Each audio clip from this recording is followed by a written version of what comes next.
Hi friends, this is channel गुनी गर्दा जो हटाएगा आपकी आंखों से पर्दा। और आज पर्दा हटेगा चक्रवृद्धि ब्याज से। चक्रवृद्धि ब्याज जैसा कि नाम ही है, चक्रवृद्धि ब्याज।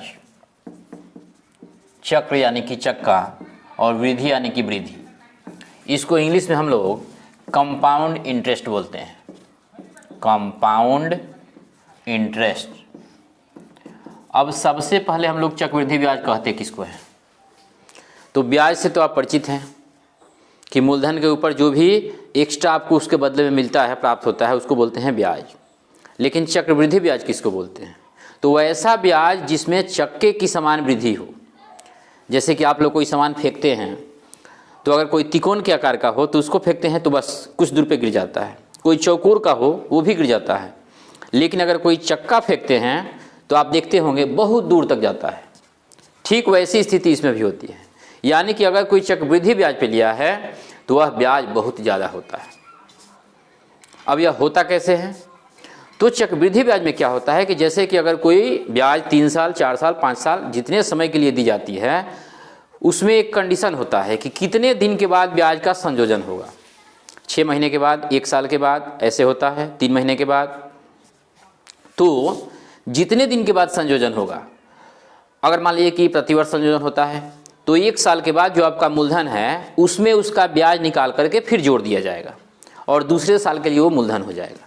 फिर दूसरे साल के अंत में यानी कि तीसरे साल के शुरुआत में उसका जो ब्याज होगा वह उसमें जुड़ जाएगा और फिर तीसरे साल के लिए वो मूलधन हो जाएगा।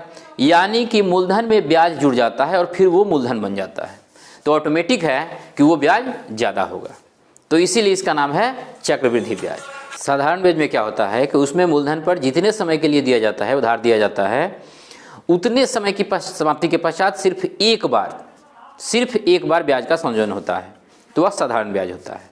तो ये आप अंतर जान चुके हैं कि चक्रवृद्धि ब्याज क्या है और साधारण ब्याज से किस प्रकार भिन्न है। अब इसमें हम लोग क्या देखते हैं कि एक होता है मिश्रधन। मिश्रधन को हम लोग इंग्लिश में अमाउंट बोलते हैं। अमाउंट, इसका संकेत होता है ए। फिर मूलधन, मूलधन को इंग्लिश में हम लोग प्रिंसिपल बोलते हैं। प्रिंसिपल, इसको संकेत में बोलते हैं पी। उसके बाद चक्रवृद्धि ब्याज का आप लोग देख रहे हैं। उसके बाद होता है समय। समय को टाइम बोला जाता है। इसको हम लोग टी से या फिर एन से, दोनों में से किसी से भी सूचित कर सकते हैं। इसके बाद क्या होता है? इसके बाद होता है दर। दर को हम लोग इंग्लिश में बोलते हैं रेट। इसको हम लोग आर से सूचित करते हैं। अब अगर कहीं मिश्रधन निकालना है, चक्रवृद्धि ब्याज के पहले मिश्रधन, क्योंकि अगर हम लोग मिश्रधन निकालेंगे तो मिश्रधन में से मूलधन को घटाने के बाद हमें चक्रवृद्धि ब्याज प्राप्त हो जाएगा।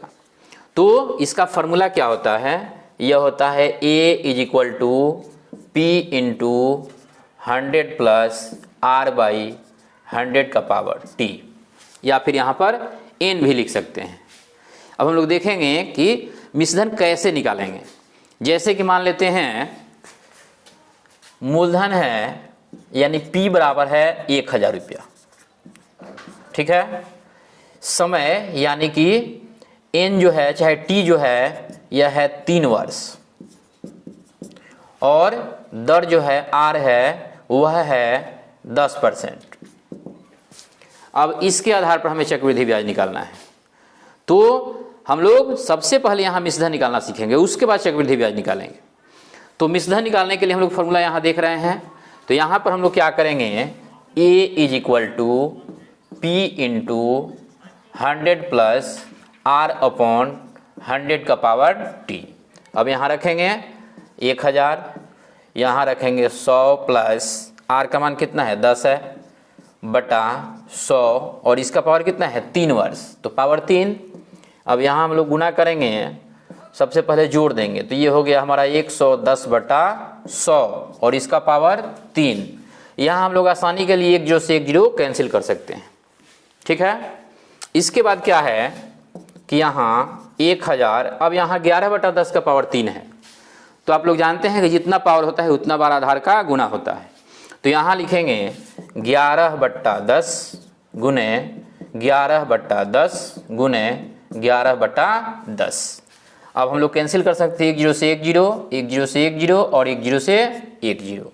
तो इस प्रकार हमारा बचता है 11 गुने 11 गुने 11। अब यहाँ हम गुना करेंगे, तो 11 में 11 से गुना करते हैं तो 121 होता है, और 121 में हम लोग 11 से गुना कर देंगे। जैसे कि हम लोग इसको रफ में करेंगे तो 121 में 11 से गुना करने के बाद 11 एकम 11 यानी कि 1, 11 दूना 22, 1 23 का 3 हासिल 2, 11 एकम 11 या 2 13, यानी 1331। ये हमारा हो गया मिश्र धन। तो अगर मिश्र धन निकालना हो तो मिश्र धन हम लोग इस तरीके से निकालेंगे, लेकिन कहीं कहीं डायरेक्ट चक्रवृद्धि ब्याज निकालने को दे देता है। तो अगर चक्रवृद्धि ब्याज निकालना हो तो उसको हम लोग किस तरीके से निकालेंगे, तो यहाँ पर ये जो फॉर्मूला है A = P × 100 + R/100 का पावर T, इसी में से हम लोग P को घटा देते हैं। यहाँ अगर हम लोग P को घटा देते हैं तो ये जो हमारा बचेगा वह चक्रवृद्धि ब्याज होगा।